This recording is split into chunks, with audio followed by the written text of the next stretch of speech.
Everyone, how's it going? And welcome back to another episode of Santino Sunday Cigar Review. We're wrapping up week 3 of Micallef Cigars. This week, Mike couldn't make it, so I've got Uncle Rob here sitting in with us. You all know him. That's a fan favorite. Rob, introduce yourself, man. A fan favorite. I appreciate it. So, what are we smoking today, man? Micallef's, man. Right. This is the good stuff with the Weller. Yeah, You can't beat it. Gonna have a good time. Rob and I are both big fans of the Micallef. We'll talk to Al later and figure out how to say his last name, I promise. But we're going to pair that with this Weller. Right now, we're going to break these things down. Rob's going to let us know exactly what we're smoking, kind of what the blend is, then we'll cut into these things and get going. So we are week 3 with Micallef Cigars, and we're going to be cutting into the Leinda Number 2 as well as the Migdalia. I'm over here on the left. When you see the cigars there, Rob is on the right. Rob, go ahead and break these down. Let's start with that Leinda and tell us what it's made of. All right, as mentioned before, I'm smoking the one on the right. It's a Migdalia. It's a San Andreas Habano wrapper. It's a Sumatra binder and a Nicaraguan filler. Right. And then my Leinda is coming in with an Ecuadorian Habano wrapper, Nicaraguan binder, and Nicaraguan, Dominican, and Honduran fillers. We're excited to smoke these. We've actually both smoked each of these a couple of times, so we're going to take our time tonight, kind of break these down and actually dive into what they are as we wrap up Micallef Cigars. All right, guys, so Rob and I, we smoked in these a little bit. Rob's on the Migdalia, and actually it's kind of funny that we did this tonight. I went to the Leinda. These are 2 of my favorite cigars from Micallef so far. I mean, out of everything, the Grande Bold, everything we've done, 2 of my favorites. So when we wrapped up Micallef, we wanted to go to these. Rob, just what is it, man? This is actually the second Migdalia that I've had. Mm-hmm. Okay, and I was impressed by the very first one, and the second one has not changed my mind on this subject. And it's a very bold cigar, yet being mild, which is kind of a weird offshoot of something, right? Because you get the flavor, but you don't have to get the overbearing, overpowering taste of something. Right. So it's just a great cigar. Yeah, no doubt. So you get all the flavor, but you're not getting the strength blowout that comes on like some Right. tobaccos that are rolled, right? Right. Yeah. So the Leinda, it's a beautifully wrapped cigar. The way it comes in its own coffin in the box, it's just aesthetically pleasing when you look at it. But taste-wise, I mean, it burns great sulfur magnesium content based on the ash. The cigar smokes well. The thing is rated at a full strength cigar, but like for me being a full smoker, Rob is as well. It doesn't have any of those attributes at all. I mean, you can definitely feel the strength in it. Yep.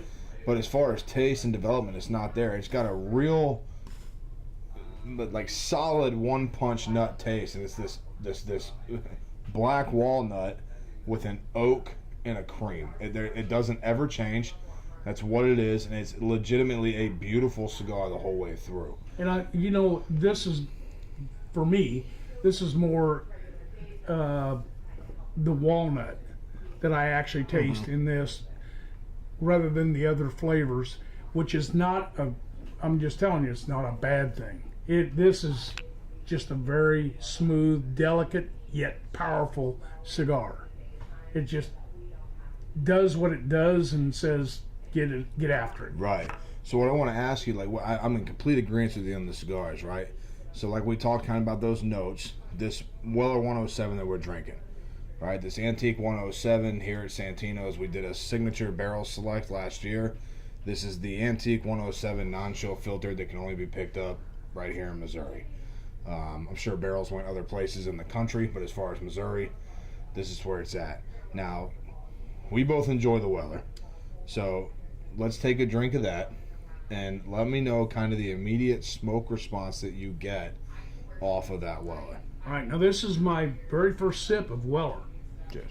I bought a bottle, unseen, untested. Right.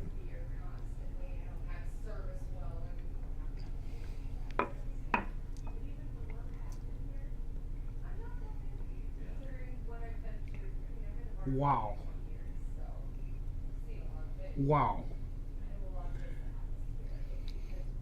I depicted the taste notes from the Weller, and immediately when I put the cigar and drew it in, it just blended. Like it I don't even know how to describe that.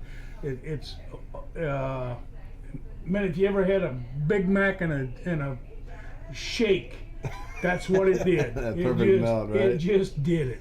Yeah, so this 107 has a real true kind of vanilla extract taste to it when you drink it by itself. And this is not my first 107, I've had a few of them. But it's got a real by itself a nice vanilla extract. So what it does for that walnut and that oakiness is it leaves this real sort of incumbent top of the palate smooth sweetness. I agree. And when I'm talking sweet, I'm literally talking like someone took a packet of sugar. Yep. And not even that you got the sugar, but you got kind of what was left in the bag. You kind of tongue punched it and got what was left. Opening that baby up. There you go. That's kind of the remnant on it. So let's smoke into these a little more. Drink these down a little bit. We'll talk a little bit more as we get into the second, third, and we'll come back at you guys. We'll talk a little bit about price point, break the Weller down, and we'll be back for the try buyer tonight. Hey guys, we're back into the second, third, and there's something I think is really kind of important, and I want Marc to kind of explain it. So we're going to hold these cigars up together, and if you kind of can look at my ash versus his ash and the color, my ash is a more dark with gray. His is more of a gray, and Marc explained that because this is excellent. Color and ash draws from 2 points of aspect and mineral in the ground in which the tobacco is grown. Okay, so anytime that you have that kind of gray, black, solid ash, you have a very high sulfur content in the soil. Now, typically when you get that white grayish, like this is some of the whitest that you'll really get to when it comes to an ash. I mean, there's some gray coming in there that's probably airflow knocking ash off or whatever. It's magnesium content in the soil. It just comes to show that like when you're rolling a simple leaf into a cigar, that the literal mineral breakdown, one mineral can have a tremendous effect on the smoking experience, the way aesthetically it looks when you're smoking it, and the cool thing about it is when you have different types of leaves that are blended inside. So, right, so the filler on this, I've got Nicaraguan, Dominican, and Honduran, right? There's nothing saying that we get another 2 inches into this and this thing starts turning gray. Or gray and black, because maybe on that leaf, we got something else. Well, that magnesium, that sulfur that kind of judges that ash content, or color, I should say, I'm sorry, also plays into the development and the strength and the flavor of the cigar. It's just really neat that I've had both these cigars as you, but that's really kind of the first time that with these two cigars, that I saw this difference in how they're rolled, put together, that kind of stuff, right. and it's neat. Rob, now that we're deeper into these and we're still with this Weller, has it developed anymore? Like, what are you tasting now? What do we have going on now? It's maintained its strength. It's maintained it's not complex to me. Okay, it just is a very straightforward, easy smoke. Just a great tasting cigar that goes well with Wellers. Right. And like I said, this is my first shot at this, so no pun intended. No, I gotta say, as this thing goes through, and I agree with you, it maintains its flavor notes. It's not giving up at all. Strength-wise, there's starting to be a little bit more spice that comes through, and there's a little more potentness to the smoke. But what I really like about that is because of that vanilla draw in that Weller, it's accentuating everything that's coming through. Yes, you're correct. So it's like every time you halfway think you've got, maybe it went from walnut to almond or whatever the nut it is that you taste. I can promise if you smoke this cigar, there's a nut there. Yeah. Whether it's walnut, almond, peanut, cashew, who cares? There's a nut in there. That's what you're tasting. Yep. And that Weller's really accentuating on top of that. Yeah, it pulls it out. Right.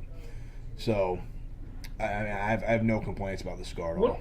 How much do these cost? What's So the price point? Price point here, the MSRP on the La Hacienda is anywhere between $12.50 and $15. The Migdalia is anywhere between $9.75 and $11.50. Here at Santino's, the individual coffin of the Leinda Number 2 is $13. The Migdalia sits right at $10. All right, I've never asked. What's the price point on the pour? Price point on the pour of the Weller 107 is $12. Now this bottle being sold here at Santino is the only place you can get that non-chill filter in Missouri. Other states I do not know, but in Missouri we do sell the bottle at $100 a bottle. That's an amazing offer. Yeah, so let's break down these a little bit more, drink a little bit more of this Weller, and we'll come back for our try-by tonight, guys. Let's drink a lot of Weller. Hey guys, we're back. It's actually time for the try-by or deny. And what do you got, Mark? Well, on the Leinda, I'm just going to go straight with a buy. Reason being, I talked to you about that taste, the way that it tastes, and Rob and I both agree after smoking them, it holds its taste very well. It doesn't really, when I'm through development, the taste just gets stronger, it gets more potent, it's more noticeable as you smoke it. The burn is fantastic. The draw is, I mean, it's out of this world. It's almost effortless to draw through it. You get your hands on one of these wherever you're at, pick one up, and just try it. Before we get into the Weller and the pairing, Rob, I want you to talk a little bit just about the cigar. It's the same thing, man. This just stays constant. It is as advertised. It's a great smoke, beginner or anybody else that has experienced any kind of cigar smoking at all. This is definitely a try and a buy. You're gonna enjoy it, and that's the best I can say about it. Right. So, how do you feel about the Weller? You know, sometimes you go to the dance and you pick up a gal that just you shouldn't go home with, but it is what it is. Right. That's the Weller. So it gets hot like a devil's prom night, It just is what it is. Right. Yeah, I have to say, I've never been a big Weller fan. I really wasn't. And this isn't only because it's here, because of whatever this new rollout is on the 107, and even being non-chill filtered, especially the way that vanilla comes through. And the one thing about it is there's not really that bourbon burn to it. Nothing. Yeah, it's not there. It's a real smooth bourbon. It's a real nice finish. And specifically with these cigars, the way that it extenuates the flavors on them, I mean, there's no argument. No. I mean, it's just, it's there. It does what it has to do. This is a match set. Big Mac and a milkshake. You got it. Right? You got it, baby. Yeah. All right, guys, that's our wrap up with Micallef Cigars. It's been a great 3 weeks smoking these things. Watch the show. You're not going to find a single deny. We buyed them all and tried them all and had a good time with it. So don't forget to go down there, like, comment, subscribe to the show, leave a comment. If your comment picks up the most likes, you're 18 years or older and located here in Missouri, you walk in, you're going to pick up both these cigars. You're going to grab the Leinda Number 2, you're going to grab the Migdalia. I'm going to hand them to you and give you the chance to sit in on the show with us. So get those comments in. And at this point in time, we drink, we smoke, we know things, and especially this guy visiting. Cheers.